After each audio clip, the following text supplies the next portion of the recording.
Vitajte v Pieninách, v jedinom mestečku kraja mnícha Cipriána v spišskej Starej Vsi.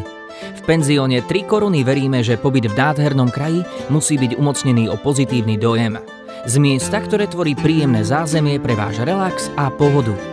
Vitajte v rodinnom penzióne s reštauráciou, vinárňou, záhradou, grillom, interiérovou oddychovou zónou.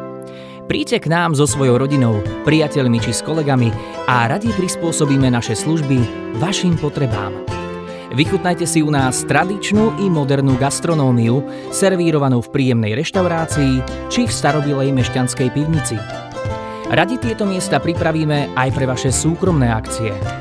Objavovať krásy pohraničných Pienin môžete na Slovensku či v nedalekom Poľsku a lepšie tak spoznáte domácu i susedskú goralskú kultúru. Pieniny sú lákavé a nádherné v zime i v lete a ľahko si vyberiete zo širokého repertoáru aktivít príťažlivého prostredia Národného parku. Pokojné malé mestečko sa teší na vašu návštevu, rovnako aj penzión a reštaurácia 3 koruny, pomenované po najkrajších skalnatých vrchoch Pienin, miesta, z ktorého vzlietol legendárny Ciprián.